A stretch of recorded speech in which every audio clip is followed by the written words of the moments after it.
Well, the end of summer means the beginning of the wine harvest season. Every new beginning is some other beginning's end. It's So very deep. existential. So deep. Wow. Molly Riehl is live where the grapes grow. Hi, It's like Molly. a children's book. You know, that wise words, Cody. Yes. So earlier, if you missed it in the 7 o'clock hour, we are live in Yolo County in Zamora at Matchbook Wines. This is an estate winery. We are watching the grapes be harvested.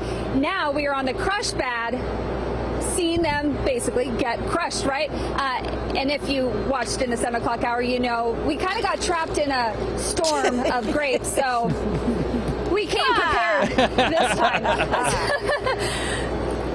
So these are Chardonnay grapes, and I want to introduce you to the head winemaker here at Matchbook. This is Dan Cedarquist. So Dan, kind of talk to us about what's happening here. Well, we just picked the grapes out in our vineyards, which is right across the road right there. Estate vineyards, we farm them all ourselves. We bring them in as quickly as possible. The fruit is dumped in our hopper, processed through the incline, goes to the crusher, and off into the wine press where we extract all the juice and we'll ferment the juice. So from at that point into tank and then into barrels for our barrel fermentations. Okay, and I know white wine has a little bit shorter of a life than red wine in terms of fermentation. And so how quickly will this be in a bottle? Next year at this time. Next year, okay. If these were red grapes, about how long? We'll give it another 6 months longer than that. Oh, okay, very So cool. we turn them over in the season, and that's why we like to have vintages. Every year is special for us. This year's been fantastic. We had a little bit of a frost in the earlier part of the year, and then some heat. But you know, Mother Nature throws stuff at us. We deal with it, and we are. And these grapes are perfect right now. That golden green color. They're perfectly sweet. They're full of flavor.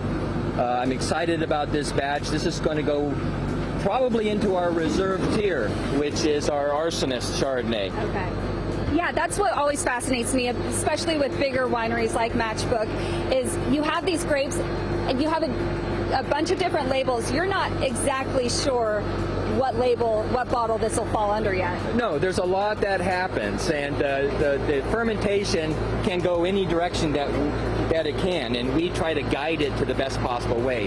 What types of barrels, what types of oak, what type of fermentation, malolactic, do we want buttery characters in it? All that needs to be sorted out, and at the end of the year, in December, January, we'll have a good idea exactly how good that wine is, and then be able to make that judgment on what tier it's going into. As you said, it's part art, part science.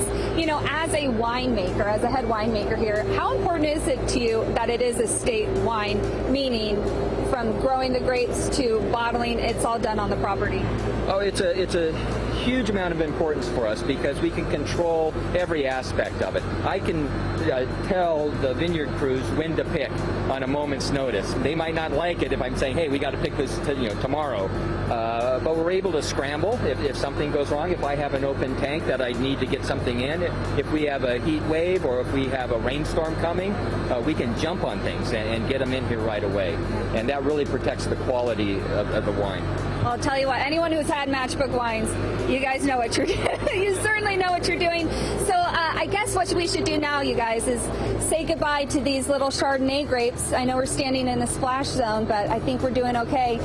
Maybe we'll see them again in a year, right?